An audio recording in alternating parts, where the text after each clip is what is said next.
Anitta está morta e foi substituída. Isso segundo algumas fontes, que dizem que Anitta foi assassinada e teve todo o seu trabalho, carreira e sucesso roubados devido à ganância de produtores e empresários, que viram na vida e na morte dela a oportunidade de fazer mais dinheiro. Mas será que isso é verdade? Sim, existem boatos que são reais, mas a verdade vai muito além do que apontam as teorias da conspiração. Você está no canal Vitoriano e meu nome é Vitor Lima. Não esqueçam de curtir, comentar, compartilhar, se inscrever no canal, me seguir nas redes sociais, sugerir novas fanfics para eu apresentar aqui e vamos lá!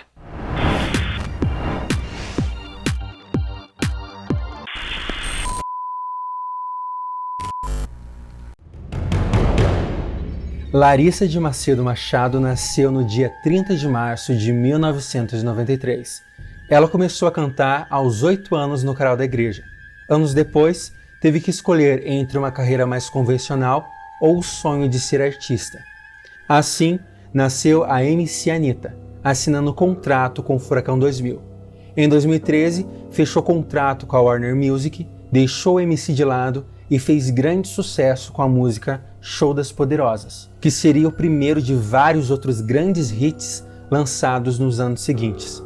Mas o caso que eu vou contar agora teve início muito antes do nascimento da Anitta. Em 1943, na Alemanha, durante a Segunda Guerra Mundial, Josef Mengele, o médico nazista, torturador e responsável por experiências macabras que resultaram em aproximadamente 3.000 mortes de pessoas, teve a oportunidade de se tornar médico-chefe em parte do complexo de Auschwitz, na Polônia. Josef recebeu carta verde para fazer experimentos cruéis em nome da ciência.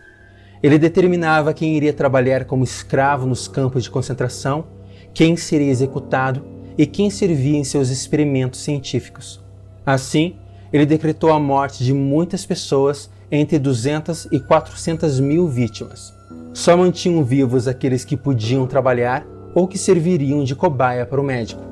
Os judeus inaptos para o trabalho escravo, como quase todas as crianças, todos os idosos, mulheres com crianças de colo e mulheres grávidas eram mortos.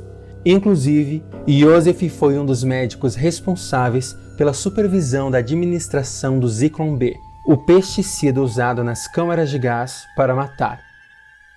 Josef realizava experiências com gêmeos para provar a superioridade da raça ariana e para encontrar uma forma de aumentar a taxa de nascimentos de gêmeos entre pessoas racialmente desejáveis, ou seja, os alemães.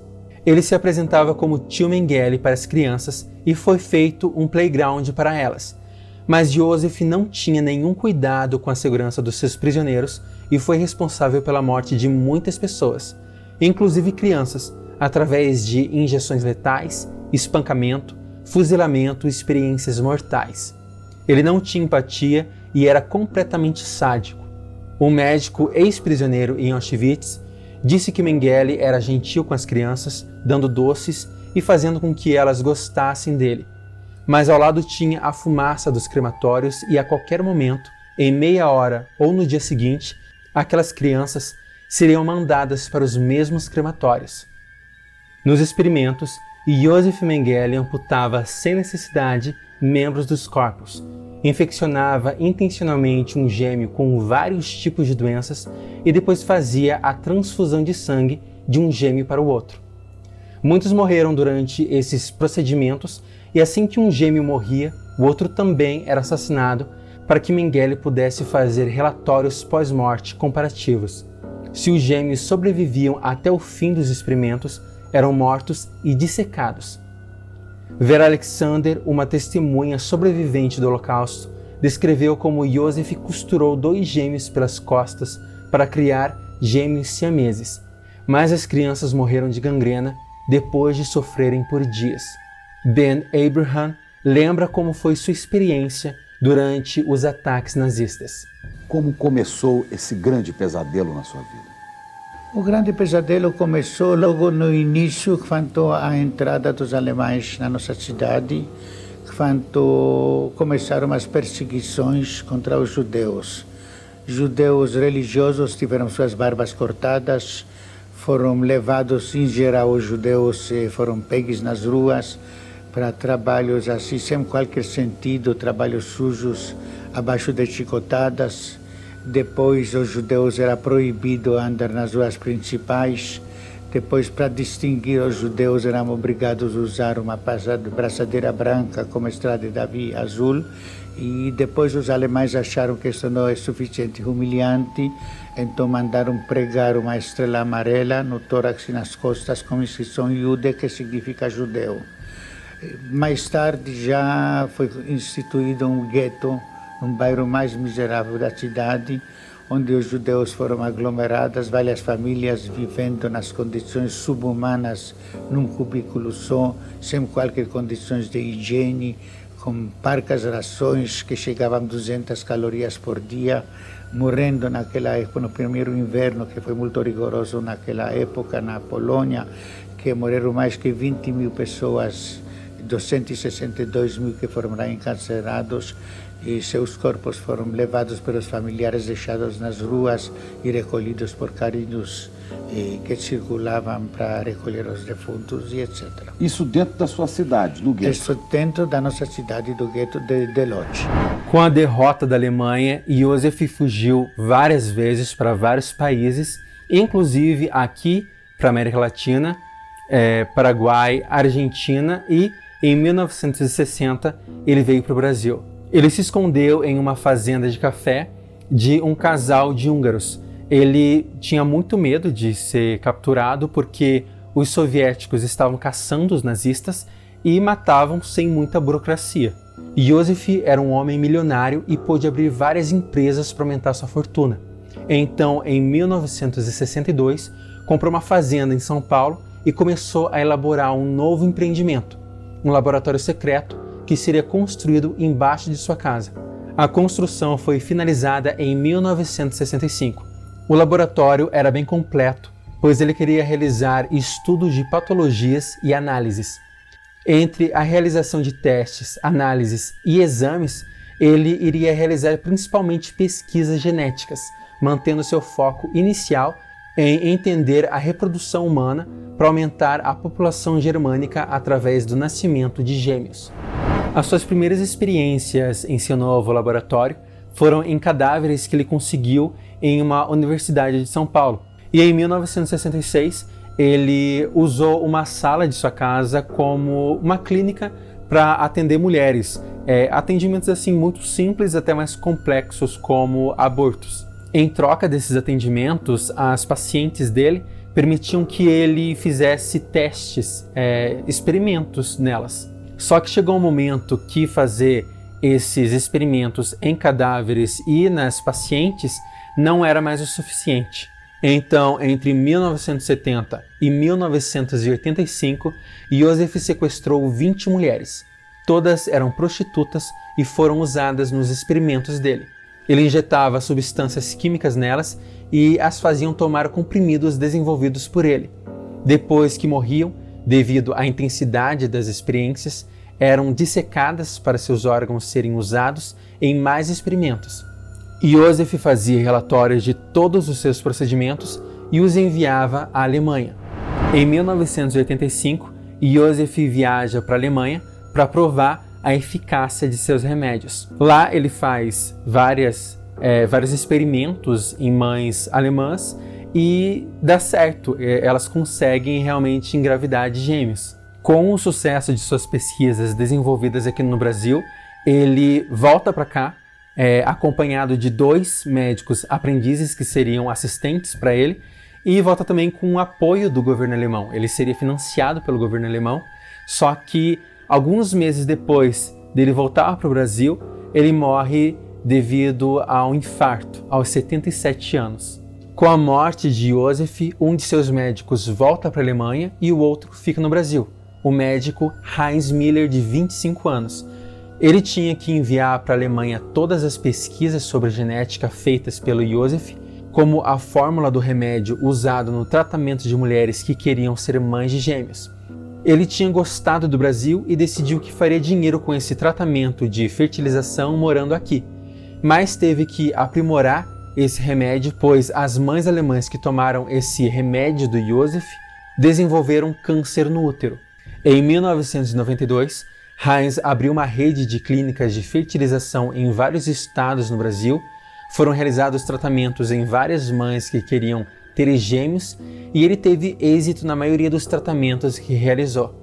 Na clínica da Paraíba, ele pessoalmente atendeu a empresária Tânia Rodrigues, uma mulher solteira de 37 anos que queria muito ser mãe. Ela não queria esperar ter um relacionamento para engravidar naturalmente, então começou o tratamento de fertilização em 1992 e deu à luz em 30 de março de 1993 a 2 meninas gêmeas no Hospital Nossa Senhora das Neves, na Paraíba, que ela deu o nome de Maiara e Manuela. Mas elas eram gêmeas dizigóticas, ou seja, não eram gêmeas idênticas. Enquanto isso, outra pessoa importante dentro desse caso, a paraibana Miriam Macedo, estava planejando roubar uma criança. Ela não conseguia ter filhos e não tinha dinheiro para investir em um tratamento. Então, entrou no hospital fingindo ser uma enfermeira e conseguiu sequestrar a Maiara. Tentaram por anos encontrar a criança sequestrada, mas nunca conseguiram. No aniversário de 5 anos das gêmeas, Tânia decidiu parar de procurar pela filha desaparecida, pois queria focar em dar atenção para a filha que ainda tinha. Elas se mudaram para os Estados Unidos e Manuela teve acesso às melhores escolas com a oportunidade de aprender outros idiomas e culturas. Miriam Macedo fugiu para o bairro Honório Gurgel, no Rio de Janeiro, e mudou o nome da menina para Larissa Macedo, que hoje nós conhecemos como Anitta. Miriam criou a Anitta como filha. No início foi bem difícil porque a Miriam era uma mulher pobre, então teve que batalhar muito para conseguir se manter. Ela trabalhou fazendo doces, abriu sua própria loja e conseguiu crescer tendo uma vida confortável, conquistando uma casa própria e dando o suporte necessário à Anitta. Em 2013, depois de ter passado pelo Furacão 2000, depois de ter assinado contrato com a Warner Music e do seu grande sucesso com a música Show das Poderosas, Anitta estava sendo pressionada por sua gravadora e principalmente por sua empresária, Camila Fialho, a fazer mais shows, participar de mais programas e dar mais entrevistas. Mas Anitta estava esgotada com tantos shows e querendo desacelerar. Isso estava gerando muitos atritos entre ela e a Camila. Nessa época, a Camila tinha entrado para uma seita secreta conhecida como Sabai Verjin, uma seita que teve origem na maçonaria durante o século XVIII, mas que seguiu seu próprio caminho, se afastando dos maçons. O objetivo dessa seita é a conquista do poder e está atrelada ao dinheiro e ao status. Eles se distanciaram da maçonaria justamente por isso. Eles visam apenas o crescimento material e não o espiritual, mas em busca de poder, essa seita se associou ao demônio através de rituais satânicos. Camila, além de querer que Anitta desse mais de si para sua carreira, também sugeriu que ela realizasse esse pacto para que conseguisse se tornar um fenômeno da música, mas Anitta se recusou, até mesmo porque ela havia sido criada na igreja. Seu primeiro contato com a música foi na igreja. Então a ideia de fazer um pacto com o demônio era um absurdo para ela. Tânia, a verdadeira mãe da Anitta, morreu em 2012, vítima de câncer, e a irmã da Anitta, Manuela, ficou muito bem financeiramente. Herdou toda a fortuna da mãe, dinheiro que soube fazer crescer graças à sua criação e instrução que o acesso ao ensino de qualidade lhe proporcionou. Ela foi educada nas melhores escolas americanas e estudou administração financeira em Harvard, mas desistiu depois de 2 anos, devido ao falecimento de sua mãe. Após uma longa viagem pela Europa, Manuela voltou para o Brasil em 2013. Ela decidiu que seria famosa de alguma forma e, para isso, frequentaria os mesmos lugares que as celebridades iam em São Paulo e Rio de Janeiro. Em 2013 teve o grande sucesso da Anitta, o Show das Poderosas, e a Manuela ficou completamente obcecada pela Anitta, completamente obcecada. Ela pesquisava tudo sobre a Anitta, E, inclusive, ela tentava prever quais seriam os próximos passos da Anitta, para que ela pudesse ir para qualquer lugar que a cantora fosse. Inclusive, para tentar se aproximar da Anitta, Manuela começou a ter um caso com a Camila Fialho, empresária da Anitta. Manuela conseguia fazer com que as pessoas sentissem muita confiança nela. E através da Camila, descobriu várias informações sobre a vida pessoal e profissional da Anitta. Camila desabafou sobre as brigas, disse que a Anitta não estava comprometida com o trabalho e falou do desejo que ela tinha de não trabalhar mais com a Anitta. Essa fala da Camila fez com que a Manuela tivesse a ideia de substituir a Anitta de alguma forma. Ela sabia que elas eram um pouco parecidas, várias pessoas diziam a mesma coisa, então ela só precisava encontrar uma forma de realizar essa substituição. Em 2014, Manuela teve a oportunidade de ir a uma festa que aconteceu na fazenda de um produtor, que teria a presença da Anitta. Ela observou a Anitta a noite toda, viu ela ficando com um cara em uma área mais afastada da casa, e quando esse cara foi embora, ela se aproximou. Manuela bateu repetidas vezes na cabeça da Anitta com uma pedra. Depois, jogou o corpo de um barranco. Esse foi o único contato que as duas irmãs tiveram. Manuela voltou para casa e na manhã seguinte, a Camila começou a procurar a Anitta, porque elas tinham vários compromissos, só que ela não conseguia encontrar de forma alguma. A Manuela até se ofereceu para ajudar e elas começaram a procurar em tudo que era lugar, até que a Camila encontrou o corpo da Anitta no barranco.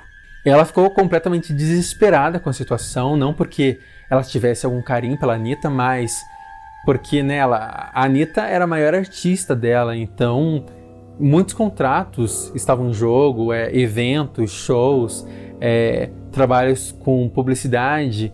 Era capaz da Camila decretar falência.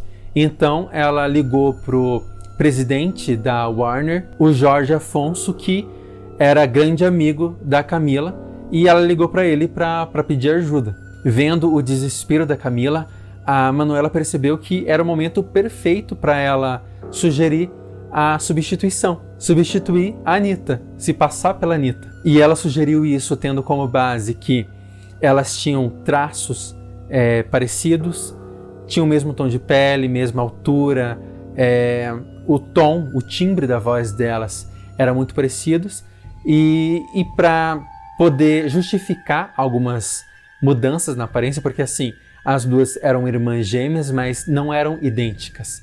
Então, para justificar essa mudança na aparência, ela até sugeriu que ela fizesse algumas cirurgias plásticas para que, quando ela aparecesse na mídia, as pessoas pensassem que ela estava diferente por ter feito muitas cirurgias e não por ser outra pessoa. Então Manuela fez vários procedimentos estéticos, cirurgias plásticas, preenchimentos, botox, fez inclusive aulas de dança e aulas de técnica vocal, até estar preparada para aparecer na mídia. Ela deu sua primeira entrevista depois da mudança para o Fantástico em 2014. Quais cirurgias você fez? Nossa, eu diminuí os seios e consertei um erro que eu tinha no nariz de uma cirurgia anterior. Os únicos que sabiam da troca, além da Camila e do diretor da Warner Music, era a mãe da Anitta. Ela foi comunicada sobre a morte da filha, mas pensou que a morte havia sido o resultado de um acidente. Ela aceitou a substituição da filha porque ela viu isso como uma homenagem à Anitta verdadeira, além de que ela receberia uma grande comissão todos os meses por sua contribuição em manter o segredo. Depois de assumir o lugar da Anitta, a obsessão da Manuela aumentou ainda mais. Ela passou a acreditar que era de fato a Anitta. Começou a tratar a Miriam como sua mãe, foram até morar juntas e, por carência, Miriam adotou a nova Anitta como filha. Antes de finalizar essa fanfic, não esqueçam de curtir, comentar, compartilhar, se inscrever no canal, me seguir nas redes sociais e sugerir novas histórias para que eu possa desenvolver uma fanfic também, como essa, e apresentar aqui para vocês. Pode ser qualquer coisa, histórias envolvendo o nome de pessoas famosas, contextos, acontecimentos memoráveis, histórias sobre magia, OVNIs, qualquer coisa que vocês achem que pode ficar legal em uma fanfic. Continuando, nessa nova fase, a carreira da Anitta seguiu um caminho que mostrava o desejo dela em seguir uma carreira internacional. Ela já falava espanhol e inglês desde pequena e isso facilitou muito todo o processo, mas, em primeiro lugar, primeiro de tudo, ela quebrou o contrato com a Camila Fialho, que processou ela pela quebra do contrato, mas isso foi um pequeno preço a se pagar em troca de sua liberdade artística e profissional. Ao contrário da antiga Anitta, a nova tem um espírito competitivo muito mais forte, além de ser uma megalomaníaca. Se acha melhor que todo mundo e por isso colecionou tantas brigas com outros artistas ao longo de sua carreira. Ela tinha dificuldade de dividir os holofotes contra as estrelas, mas aos poucos isso foi mudando. Ela evoluiu muito, ficou muito mais tranquila e cada vez mais focada em realizar seu trabalho, tanto que expandiu sua música para outros países. Depois de se apresentar no VMA em setembro de 2021, Anitta recebeu uma ligação de um agente da Beyoncé que queria marcar uma reunião. Ao se encontrar com esse agente, Anitta foi convidada a entrar em um seleto grupo que mais tarde descobriria se tratar dos Illuminatis. A proposta era de colocar Anitta na posição mais baixa do grupo, assim como outros artistas de vários países que seriam testados através de contribuições para os Illuminatis, e a cada trabalho bem-sucedido teriam a possibilidade de crescer dentro dessa sociedade secreta.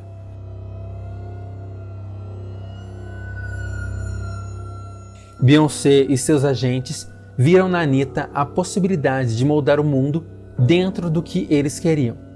Mesmo que a Anitta não conseguisse firmar seu sucesso mundial, ela já é uma potência latina, com forte influência em milhões de pessoas, ou seja, uma influência que eles poderiam usar a favor deles dentro da América Latina. A Anitta aceitou o convite e agora nós estamos acompanhando uma nova fase da carreira dela.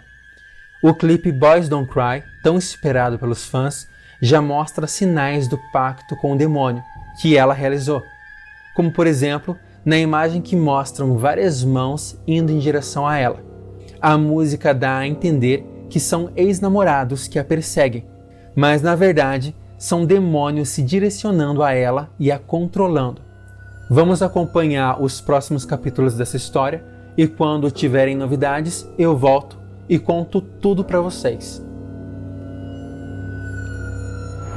Esse foi o vídeo de hoje, espero que vocês tenham gostado. Não esqueçam de curtir, comentar, compartilhar, se inscrever no canal, me seguir nas redes sociais, ativar o sininho de notificação para receber todo o meu conteúdo e não esqueçam que isso é uma fanfic. Eu mesmo não acredito em absolutamente nada do que eu disse.